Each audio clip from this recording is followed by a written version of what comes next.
VD. Satheesan സർക്കാർ അധികാരത്തിൽ വന്ന് 3 മാസങ്ങൾ പിന്നിടുന്നു. മുഖ്യമന്ത്രി എന്ന വി.ഡി. സതീശൻ, ഇപ്പുറത്ത് ആഭ്യന്തരമന്ത്രി രമേശ് ചെന്നിത്തല ഏറ്റവും മികച്ചു നിൽക്കുന്നത് എന്താണെന്നാണ് തോന്നുന്നത്? രമേശ് ചെന്നിത്തല ആഭ്യന്തര വകുപ്പിൻ്റെ ചുമതലയേറ്റിരിക്കുന്നു. ആ രംഗത്ത് അദ്ദേഹം അത് വളരെ ഗംഭീരമായി ഭംഗിയായി അത് മുന്നോട്ട് കൊണ്ടുപോകും. നേരത്തെ തന്നെ അദ്ദേഹത്തിന് പ്ലാനും പദ്ധതിയും ഉണ്ടായിരുന്നു. കാരണം പുള്ളി ഈ ലഹരിക്കെതിരായ പ്രചരണം കുറേ കാലമായി രമേശ് ചെന്നിത്തല ഏറ്റെടുത്തിരുന്നു. ഈ മന്ത്രിസഭയിൽ ഏറ്റവും മികച്ച പ്ലേസിംഗ് ആയിരുന്നു ഇത് എന്ന് തോന്നിയൊരു മന്ത്രി ആരായിരിക്കും? ആരും മോശക്കാരെന്ന് പറയാൻ പറ്റത്തില്ല. ഇപ്പം നിലവിൽ സ്റ്റാർട്ട് ചെയ്തല്ലേ ഉള്ളൂ. പുതിയ തലമുറയ്ക്ക് പ്രത്യാശ കൊടുക്കാവുന്ന പോലെ ഉള്ള പുതിയ കാര്യങ്ങൾ ഉണ്ടായാൽ തീർച്ചയായിട്ടും അത് വലിയ മാറ്റമായിരിക്കും. വി.ഡി. സതീശൻ സർക്കാർ അധികാരത്തിൽ വന്ന് 3 മാസങ്ങൾ പിന്നിടുന്നു. മുഖ്യമന്ത്രി എന്ന വി.ഡി. സതീശൻ, അതിൽ കുറേയധികം പദ്ധതികൾ, കുറേയധികം പുതിയ തീരുമാനങ്ങൾ ഉണ്ടാകുന്നു.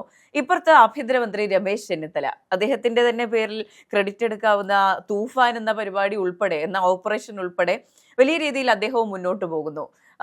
ഇവരെ രണ്ടുപേരെയും ഒന്ന് കമ്പയർ ചെയ്യുകയാണെങ്കിൽ ഏറ്റവും മികച്ചു നിൽക്കുന്നത് എന്താണെന്നാണ് തോന്നുന്നത്? അവർ തമ്മിൽ അങ്ങനെ ഒരു മത്സരത്തിൻ്റെ കാര്യമില്ലല്ലോ. ഗവൺമെൻറ്റിൻ്റെ അല്ലേ എല്ലാം. ഇപ്പം മുഖ്യമന്ത്രി ചെയ്യുന്നതാണെങ്കിലും ആഭ്യന്തരമന്ത്രി ചെയ്യുന്നതാണെങ്കിലും എല്ലാം ഗവൺമെൻറ്റിൻ്റെ ഓരോരുത്തരെ ഏൽപ്പിച്ചിരിക്കുന്ന ജോലി അവരവർ നിർവഹിക്കുന്നു എന്നുള്ളതാണ്.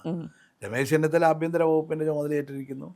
ആ രംഗത്ത് അദ്ദേഹം അത് വളരെ ഗംഭീരമായി ഭംഗിയായി അത് മുന്നോട്ട് കൊണ്ടുപോകുന്നു. മാത്രമല്ല, ഇവരാരേക്കാൾ കൂടുതൽ രാഷ്ട്രീയത്തിൽ ഒരുപാട് പരിചയവും എക്സ്പീരിയൻസും ഒക്കെ ഉള്ളതാണ്. സംഘടനാപരമായിട്ടാണെങ്കിലും ഭരണപരമായിട്ടാണെങ്കിലും ഒരുപാട് എക്സ്പീരിയൻസ് ഉള്ള ആളാണ്. അപ്പോൾ വളരെ എളുപ്പത്തിൽ തന്നെ അദ്ദേഹത്തിന് വളരെ സ്പീഡിൽ തന്നെ ട്രാക്കിലേക്ക് കയറാൻ പറ്റി. അധികാരത്തിൽ കയറി പിറ്റേ ദിവസം തന്നെ ട്രാക്കിലേക്ക് കയറാൻ പറ്റി അദ്ദേഹത്തിന്. അതാണ് രമേശ് ചെന്നിത്തലയ്ക്ക് കിട്ടിയൊരു ഗുണം. ഇപ്പോൾ തൂഫാൻ അധികാരത്തിൽ വന്ന ആദ്യത്തെ ആഴ്ചയിൽ തന്നെ പ്രഖ്യാപിച്ച പദ്ധതിയാണ്. അപ്പോൾ നേരത്തെ തന്നെ അദ്ദേഹത്തിന് പ്ലാനും പദ്ധതിയും ഉണ്ടായിരുന്നു. കാരണം പുള്ളി ഈ ലഹരിക്കെതിരായ പ്രചരണം കുറേ കാലമായി രമേശ് ചെന്നിത്തല ഏറ്റെടുത്തിരുന്നത്. അദ്ദേഹത്തിന് പ്രൗഡ് കേരള എന്ന് പറഞ്ഞൊരു ഓർഗനൈസേഷൻ, കേരളം മുഴുവൻ ഇങ്ങനെ റാലികളും കാര്യങ്ങളൊക്കെ ആയിട്ട്. പക്ഷേ ഇത് വന്നപ്പോൾ തന്നെ അദ്ദേഹത്തിന് പെട്ടെന്ന് തന്നെ ഇത് പോലീസ് സേനയുടെ കൺട്രോളിലൂടെ വന്നപ്പോഴത്തേക്ക് അവരെ പരമാവധി ഉപയോഗിക്കാൻ കഴിഞ്ഞു. എനിക്ക് തോന്നുന്നു പോലീസ് സേന ഭയങ്കരമായി സഹകരിക്കുന്നുമുണ്ട്. കേരളത്തിലെ പോലീസ് ഇത്ര എഫിഷ്യൻ്റ് ആണെന്ന് ബോധ്യപ്പെടുത്താൻ അദ്ദേഹത്തിന് കഴിഞ്ഞു. അവരുടെ പൂർണ്ണമായ സഹകരണം, അതിന് പൊളിറ്റിക്കലൊന്നും ആയിട്ടില്ല. അതിനൊക്കെ അപ്പുറത്ത് പോലീസ് സേന ആസ് എ ഹോൾ അവർ ഒറ്റക്കെട്ടായി നിന്നുകൊണ്ട് ഈ പദ്ധതിയുടെ വിജയത്തിന് വേണ്ടി അവർ വന്നിട്ടുണ്ട്. അതൊരു വലിയ വിജയമാണ്. പിന്നെ കേരളത്തിന് പുറത്തൊക്കെയുള്ള വലിയ സൗഹൃദ വലയുള്ള ആളാണ് രമേശ് ചെന്നിത്തല. അപ്പം എല്ലാ മുഖ്യമന്ത്രിമാരെയും അതുപോലെ എല്ലാ DGPമാരെയും എല്ലാം ചേർത്ത് പിടിച്ച് കോർത്തിണക്കി ദക്ഷിണേന്ത്യ ആസ് എ ഹോൾ ഈ തൂഫാൻ പദ്ധതിയുടെ ഒരു വലിയ പ്രചരണം നടത്തുകയും മാത്രമല്ല, കേരളത്തിലേക്ക് വരുന്ന എല്ലാ ചെയിനുകളും അറക്കാൻ അല്ലെങ്കിൽ അതെല്ലാം. പക്ഷേ ഇതിലുള്ള ഏറ്റവും വലിയ ശ്രമിക്കുന്നുണ്ടെന്നുള്ള വിമർശനം എന്ന് പറയുന്നത്, ഇവിടെയുള്ള ചെറിയ മീനുകളെ മാത്രം പിടിക്കുന്നു, വലിയ കണ്ണികൾ പുറത്ത് സുലഭമാണ്, ലഹരി വരുന്നത് കുറഞ്ഞതായി തോന്നുന്നില്ല എന്ന വിമർശനം നമ്മൾ പബ്ലിക് ഒപ്പീനിയൻ ഒക്കെ എടുക്കാൻ പോകുമ്പോൾ പലരും പറയുന്നു. ഒരുപാട് പിടിച്ചല്ലോ, ഒരുപാട് പേര് അറസ്റ്റ് ചെയ്തല്ലോ. ഇതിപ്പം നമുക്ക് പലതും ഇവിടെ നിന്നല്ലേ പിടിക്കാം, ഇവിടുന്ന് കയറി അല്ലേ മുകളിലോട്ട് കയറാൻ പറ്റുള്ളൂ. ഇത് എവിടാ എന്നുള്ളത് അത് പോലീസ് വളരെ ഭംഗിയായിട്ട് നിർവഹിക്കുന്നുണ്ട്. നല്ല രീതിയിൽ പോകുന്നുണ്ടത്. അതിനകത്ത് രാഷ്ട്രീയമൊന്നുമില്ല. ഇപ്പം ഞങ്ങൾ ഇതിപ്പം മാർക്സിസ്റ്റുകാരോ അല്ലെങ്കിൽ വേറെ രാഷ്ട്രീയ പാർട്ടിപ്പെട്ടവർ മാത്രമാണ് ഇതിൻ്റെ കഥ. എല്ലാവരും ഉണ്ട്. ചെറുപ്പക്കാരുടെ ഇടയിൽ വ്യാപകമായി വന്നിരിക്കുന്ന ഒരു വലിയ ഒരു ഭീകരമായ ഒരു സാഹചര്യമാണ് ഇത്. അതല്ലാതെ അതിനകത്ത് രാഷ്ട്രീയമൊന്നുമല്ല. എല്ലാ പാർട്ടിയിൽപ്പെട്ടവർക്കും അകത്ത് ഇത്തരം കണ്ണികളൊക്കെ ഉണ്ട്. അതൊക്കെ പല ആളുകളും പ്രൊട്ടക്ഷന് വേണ്ടിയിട്ട് പാർട്ടികളോട് ചേർന്ന് നിൽക്കും. ഈ രംഗത്ത് നിൽക്കുന്ന എല്ലാ ഈ ഇതുപോലെയുള്ള ഈ തെറ്റായ വഴിയിലൂടെ സഞ്ചരിക്കുന്ന മിക്ക ആളുകൾക്കും അവരുടെയൊക്കെ പൊളിറ്റിക്കൽ പ്രൊട്ടക്ഷൻ കിട്ടാൻ വേണ്ടിയിട്ട് അവർ പലപ്പോഴും രാഷ്ട്രീയ പാർട്ടികളോട് ചേർന്ന് നിൽക്കും. രാഷ്ട്രീയ പാർട്ടിയിലെ ആളുകൾക്ക് അറിയാതെ അവരെ ചേർത്ത് നിർത്തും. വളരെ ആക്റ്റീവായിരിക്കും ഇവർ. പെട്ടെന്ന് ചില കാര്യങ്ങളൊക്കെ അവർ ഓപ്പറേറ്റ് ചെയ്യും. അപ്പോൾ കൊള്ളാമല്ലോ ചേർത്ത് നിർത്തും. പക്ഷേ പിന്നീട് നമ്മൾ അറിയുന്ന ഇവൻ്റെയൊക്കെ പണി ഇതൊക്കെയാണെന്നുള്ളത്. അപ്പോൾ അതൊക്കെ മുഖം നോക്കാതെയുള്ള നടപടി അക്കാര്യത്തിൽ വരുന്നത്. ആരാണെങ്കിൽ പോലും ഈ ലഹരി കടത്തുമായി ബന്ധപ്പെട്ട് ഇറങ്ങുന്നുണ്ടെങ്കിൽ അവരെ തൂക്കിയെടുക്കും എന്നുള്ള ഒരു ദൃഢനിശ്ചയത്തിലാണ് ഗവൺമെൻറ് പോകുന്നത്. അതെ. അപ്പോൾ 3 മാസത്തെ വി.ഡി. സതീശൻ സർക്കാരിനെ എങ്ങനെയാണ് വിലയിരുത്തുന്നത്? ഒരുപാട് പുതിയ തുടക്കം കുറിച്ചിട്ടുണ്ട്.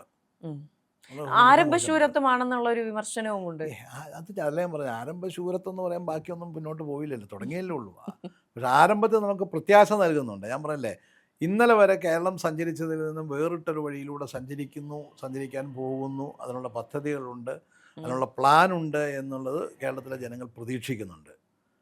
അതനുസരിച്ച് മുന്നോട്ട് പോകാൻ പറ്റിയാൽ വലിയ വിജയമായിരിക്കും.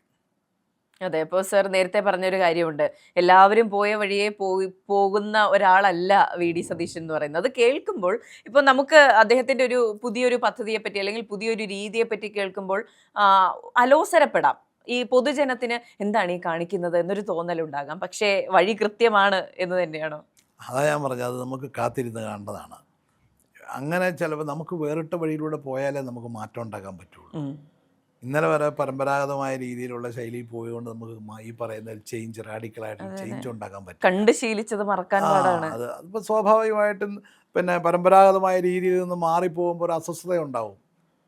അതെന്താ അങ്ങനെ പോകുന്നതെന്ന് ആളുകൾ ചോദിക്കും. അത് ശരിയല്ലല്ലോ എന്ന് പറയും. കാരണം മറ്റൊരു ഇത് മാത്രമാണ് ശരിയെന്ന് വിശ്വസിക്കുന്ന ഒരു ഭാഗമാണ് അത് പറയുന്നത്.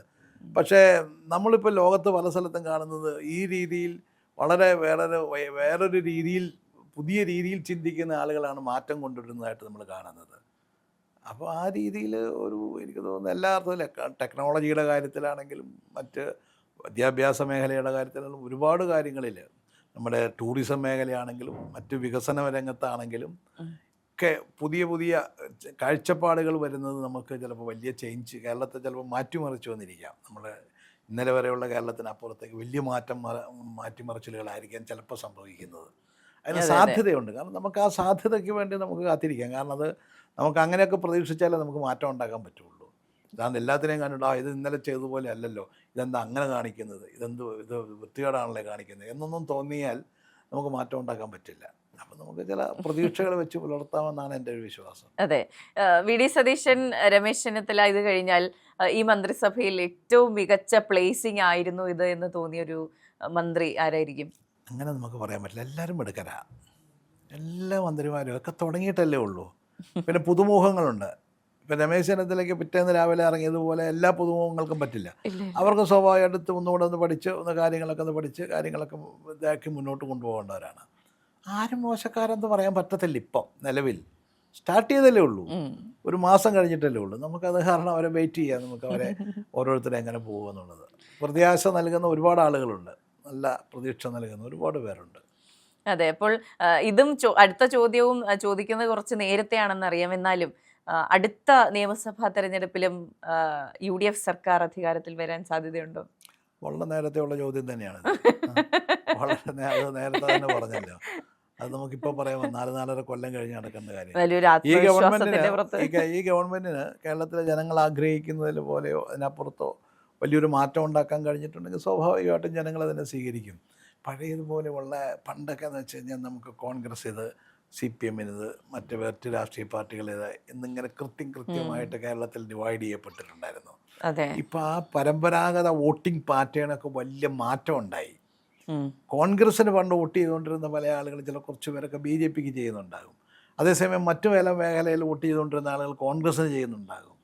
ഈ തെരഞ്ഞെടുപ്പ് എന്നൊക്കെ പറഞ്ഞു കഴിഞ്ഞാൽ വോട്ടിംഗ് പാറ്റേണിൽ വലിയ ചേഞ്ചാണ്. മലബാറൊക്കെ നമ്മൾ തൂത്തെടുക്കുകയല്ലേ ചെയ്തത്. അതൊക്കെ എന്ന് വെച്ചാൽ ഞാനിത് തെരഞ്ഞെടുപ്പിന് മുമ്പ് എൻ്റെ പല ഇൻ്റർവ്യൂകളും മലബാർ ഇത്തവണ UDF തൂത്ത് വരുമെന്ന് ഞാൻ പറഞ്ഞിട്ടുള്ളതാണ്. സെൻട്രൽ കേരളയിലും വലിയ മുന്നേറ്റമായിരിക്കും. ദക്ഷിണ കേരളത്തിൽ മാത്രമാണ് പൊളിറ്റിക്കൽ ഫൈറ്റ് നടക്കാൻ പോകുന്നതെന്ന് ഞാൻ എത്രയോ തവണ ഞാൻ പറഞ്ഞിട്ടുള്ളതാണ്. നമുക്ക് കൃത്യം അറിയാം ഇന്നതാണ് നടക്കാൻ പോകുന്നത്. അപ്പം നമ്മുടെ വോട്ടിംഗ് പാറ്റേണിൽ വലിയ മാറ്റം ഉണ്ടായി. മലബാറൊക്കെ ഒരു കാലത്ത് നമുക്ക് തെരഞ്ഞെടുപ്പ് കഴിയുമ്പോഴത്തേക്കും മലബാറിൻ്റെ എണ്ണി വരുമ്പോഴത്തേക്കും നമുക്ക് പലപ്പോഴും വളരെ കുറച്ച് സീറ്റുകളെ ഉണ്ടായിരുന്നുള്ളൂ. ഇപ്പം അതൊക്കെ നേരെ ചിത്രം മാറിയില്ലേ. അപ്പോൾ അതുകൊണ്ട് ഇപ്പം പഴയ ഒരു വോട്ടിംഗ് പാറ്റേണൊന്നുമല്ല, രാഷ്ട്രീയ ചിത്രവും അല്ല. അതുകൊണ്ടാണ് ഞാൻ പറഞ്ഞത്, പുതിയ തലമുറയ്ക്ക് പ്രത്യാശ കൊടുക്കാവുന്ന പോലെ ഉള്ള പുതിയ കാര്യങ്ങളുണ്ടായാൽ തീർച്ചയായിട്ടും അത് വലിയ മാറ്റമായിരിക്കും. പുതിയ തലമുറ എന്ന് പറഞ്ഞാൽ പുതിയ തലമുറയിൽ മാറ്റം ഉണ്ടാക്കേണ്ടത് ചെറുപ്പക്കാർ മാത്രമല്ല, എല്ലാവരും അതനുസരിച്ച് പിന്നെ ഇതിന് സംഭാവന ചെയ്യാൻ പറ്റുന്നവരാണ്. ഇപ്പം ഞാൻ പറയല്ലേ, ഇപ്പം ഇപ്പം കോൺഗ്രസ് ലീഡർഷിപ്പിലാണെങ്കിലും അവരെല്ലാം പുതിയതായ കാര്യങ്ങളെക്കുറിച്ച് ഒരുപക്ഷെ യങ്സ്റ്റേഴ്സിനേക്കാൾ കൂടുതൽ ചിന്തിക്കുന്ന ഒരുപാട് നേതാക്കന്മാരുണ്ട്. കാര്യങ്ങളെക്കുറിച്ച് പഠിക്കുന്നവരും മനസ്സിലാക്കുന്നവരും ഇന്ന രീതി ചേഞ്ച് ഉണ്ടാവണമെന്ന് ആഗ്രഹിക്കുന്നവരുമൊക്കെ.